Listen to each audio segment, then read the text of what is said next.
for our news show, I'm going to crack on.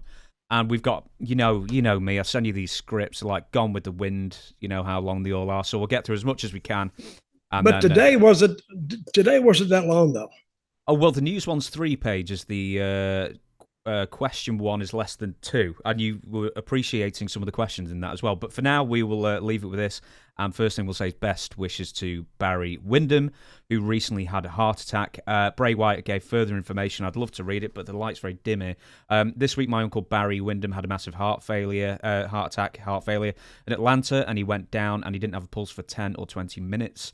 And a random citizen saw him go down and gave him CPR for something like 10 to 20 minutes, kept his heart beating, and that's why he's still alive. So, Barry Windham, thoughts? Lucky.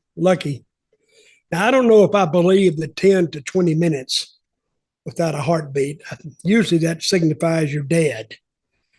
But he probably had a heartbeat. Let's shorten that down because a wrestler's telling the story. And it probably looked really, really bad for a while. I'll say 5 minutes. But, 5 could seem like an hour sometimes if it's a critical situation. And this was. So if he was walking around the Atlanta airport and he went down, you've never been in the Atlanta airport, right? No. Oh, JFK. it's. I mean, they have actually big corridors too, leading to the gates, and it's packed, especially in the mornings. So if he went down, there would be a lot of people around trying to revive him. I think the guy that stayed with him was a paramedic.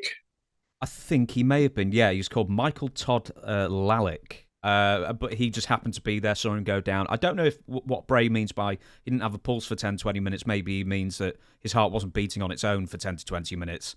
And that's why CPR had to be administered for that long. But sort of a mutual friend told me that Barry was chatting, saying he was okay a day, two afterwards. Not okay, but, he was still in the ICU at that time. Well, he's lucky. Barry's a great guy. I love him to death. And if he was walking through the airport and went down, that could happen to anybody. Hope it doesn't happen to me, but it could. Don't go to Atlanta airport then. Yeah, oh yeah. Hey, I've seen people stretched out there. They'll bring that gurney in, they'll load them up out that door. So they probably didn't load him up because they didn't know what kind of condition he was in. And that could be caused by age, I guess, or extra weight or a lot of things. How old is Barry? He's in his 60s. He's in his 60s, right? Yeah. I can look that up in a second. Did you ever wrestle Barry? Yeah, a time or two. Not much. Oh, great. He was a big guy. He was like 6'5". He's probably in those days 240, maybe even more. And he was fluid. To be so big and so kind of tall to me, 6'4" is tall to me because I'm nowhere close to 6'4".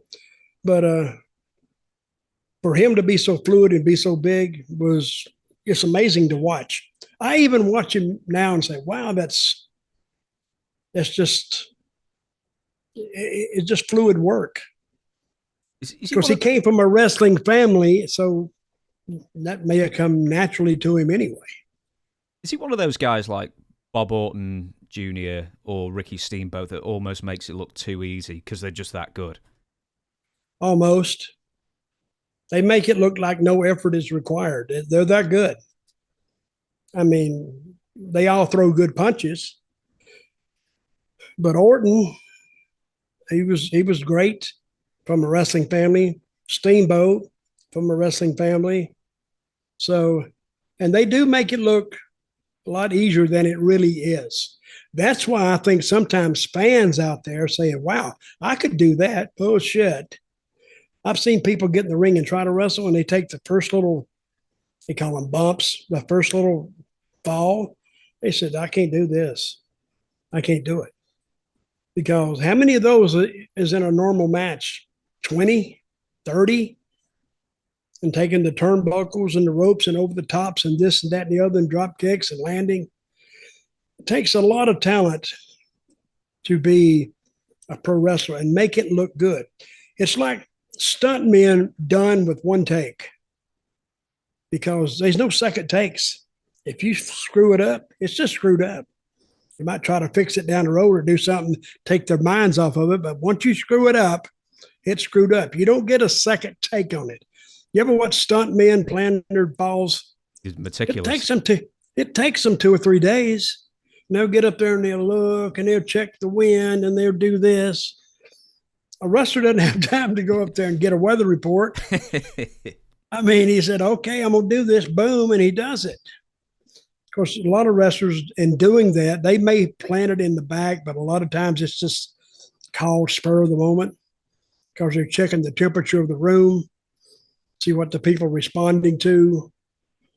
And it's like a comedian going on stage, and there is an interconnection between all these things I'm mentioning.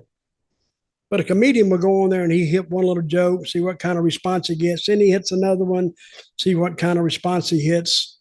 And then he'll zero in on it because he's got several different ways to go at an audience. Same way with a wrestler.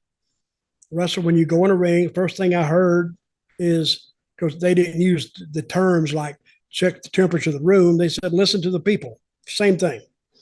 Listen to see what they're buying. If they're not buying this, then do something else.